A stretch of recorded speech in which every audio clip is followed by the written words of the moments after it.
Assalamu alaikum wa rahmatullahi wa barakatuhu. Nous voici de retour pour une faïda, une connaissance bénéfique. Au IVe siècle de l'Hégire, certains négateurs ont remis en cause le caractère miraculeux du Coran. Ces derniers ont dit « Nous avons trouvé des défauts dans ce livre qui prouvent clairement que le caractère miraculeux de ce livre n'est pas réel. » Et comme à leur habitude, les savants de cette époque-là ont répondu. Parmi ces éminents savants, le grand savant en langue arabe, Abi Suleyman al-Khattabi, qui date de 388 de l'Hégire et 988 de l'ère chrétienne. Dans son ouvrage Bayan ou I'jaz al-Qur'an, mise en évidence du caractère miraculeux du Coran, il leur répond, prétention après prétention, point par point.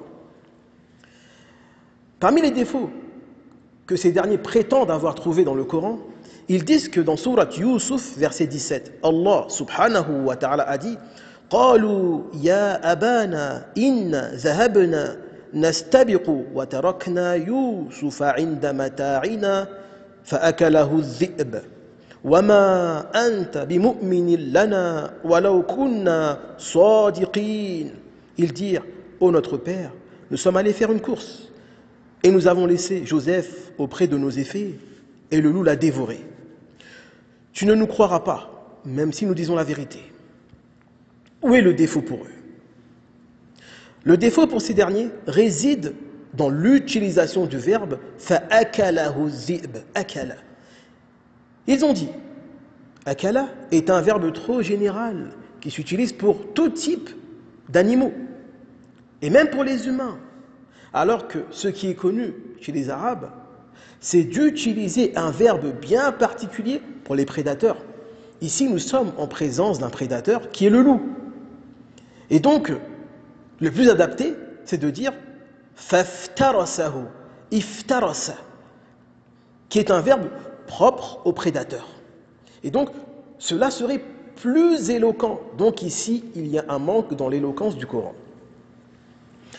L'imam al-Khattabi répond « Il est certes vrai que l'utilisation du verbe « iftarasa » pour les prédateurs est prioritaire.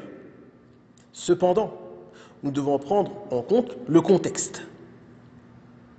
Iftarasa vient de farasa, qui veut dire briser la nuque. Donc, le prédateur a pour but de tuer et peut-être consommer une partie de sa proie, mais il restera une carcasse, un cadavre. Or, dans le verbe akala, nous avons la notion de tout consommer, de ne rien laisser, ni chair, ni nerf, ni os, rien du tout. Et ici, dans le contexte, lorsque les frères de Joseph reviennent vers leur père et lui disent «